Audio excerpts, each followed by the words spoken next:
ಆತ್ಮೀಯ H16 news ಅರ್ಥಾತ್ ಹೇ ಸೀತಾರಾಮಗೆ ಸ್ವಾಗತ. ನಾನು ನಿಮ್ಮವ MI ಅಥವಾ ಮಲ್ಲಪ್ಪ ಜೋತಾವರ್. ಆದ್ಮೇಲೆ ಈಗ ತಾವು ದಿನ ಸುದ್ದಿಗಳನ್ನ ಅದರ ಜೊತೆಗೆ ವಿಶೇಷತೆಗಳನ್ನ ನೋಡ್ತಾ ಹೋಗಿ ವಿಶೇಷ ಈ ಮೊದಲನೇ ಸುದ್ದಿಯನ್ನು ನೋಡಿ.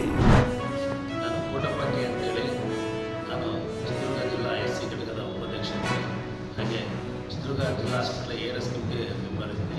ನಾನು ಹೊಳಲ್ಕೆರೆ ಕ್ಷೇತ್ರದ H ಆಂಜನೇಯ ಸಾಹೇಬರ ಪಟ್ಟ ಶಿಷ್ಯ ಪರಮ ಶಿಷ್ಯ ಅಂತ ಹೇಳಿದು ತಪ್ಪಾಗದು.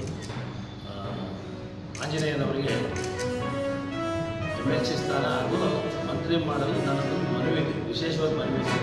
ವಿಶೇಷ ಏನಂತೇಳಿ ಲಾಸ್ಟ್ ನಾನು ಹೇಳ್ತೀನಿ, ತೋರಿಸ್ತೀನಿ.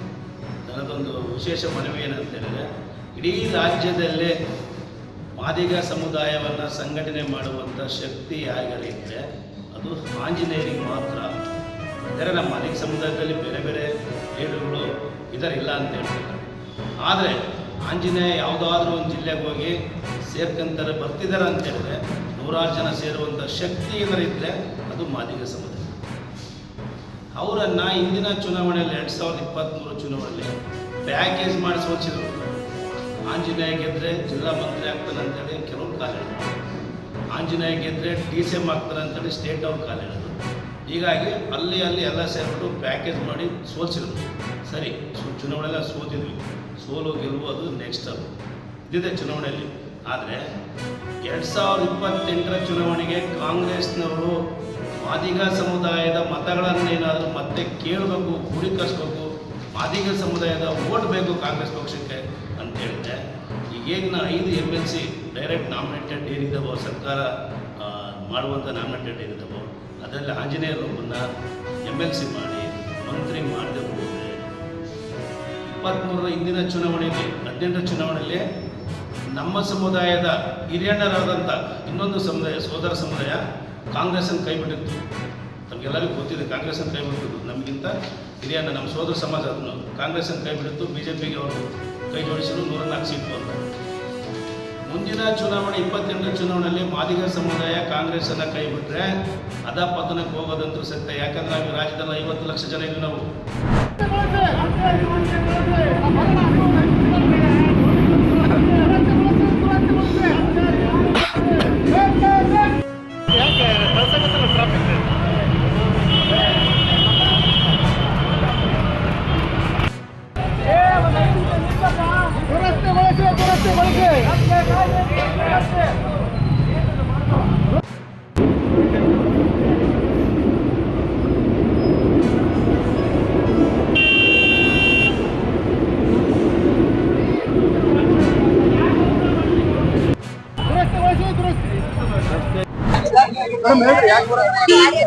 ಇವತ್ತಿನ ದಿವಸ ನೋಡ್ರಿ, ನಾವು ಹುಬ್ಬಳ್ಳಿ ಧಾರವಾಡ ಮಹಾನಗರದ ವತಿಯಿಂದ ಉಣಕಲ್ ಬ್ಲಾಕ್ ನಲ್ಲಿ ನಾವು ಇವತ್ತು ಏನಂದ್ರೆ ಒಲೆ ಹಚ್ಚಿ ಚಾ ಮಾಡುವಂತ ಹೋರಾಟವನ್ನ ಹಮ್ಮಿಕೊಂಡಿದ್ವಿ. ವಿನೂತನವಾದಂತ ಹೋರಾಟವನ್ನ ಹಮ್ಮಿಕೊಂಡಿದ್ವಿ.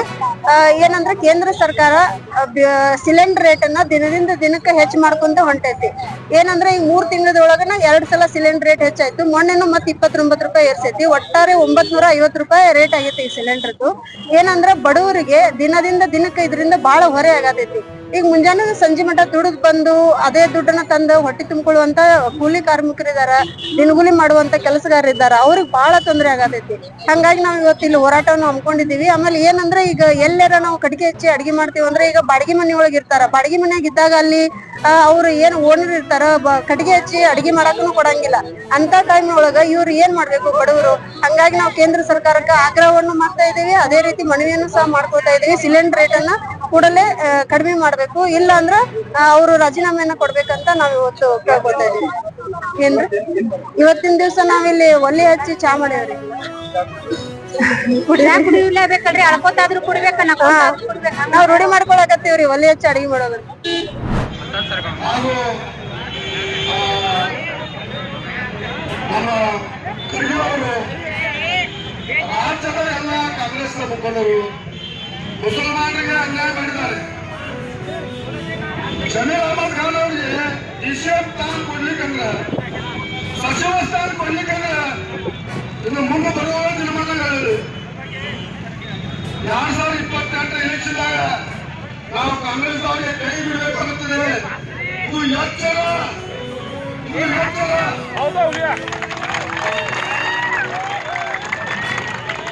ಓಟ್ ನಮ್ಮ ಸರ್ಕಾರ ನಿಮ್ದು ಆಗೈತಿ.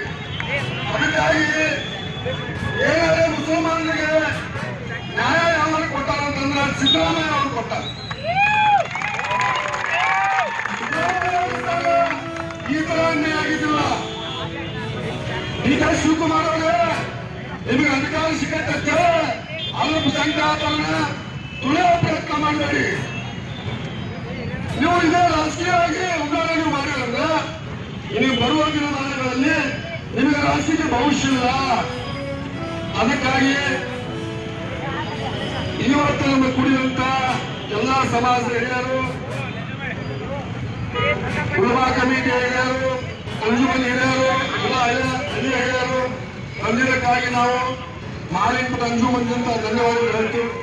ಯಾರ ಮಾತು ನಮ್ಮ ಮೌಲಾನ ಮೋಶಿನವರು, ರೊಕ್ಕ ಅವರು, ನಮ್ಮ ಜಿಲ್ಲಾ ಉಲಮಾ ಸೆಕ್ರೆಟರಿ ಅವರು. ತಾವೆಲ್ಲ ಇಲ್ಲಿವರೆಗೆ ಸುದ್ದಿಗಳನ್ನು ನೋಡಿದಿರಿ, ಜೊತೆಗೆ ವಿಶೇಷ ಘಟನೆಗಳನ್ನು ಸಹ ನೋಡಿದಿರಿ. ಅದು ನಿಮ್ಗೇನು ಅನ್ನಿಸ್ತು?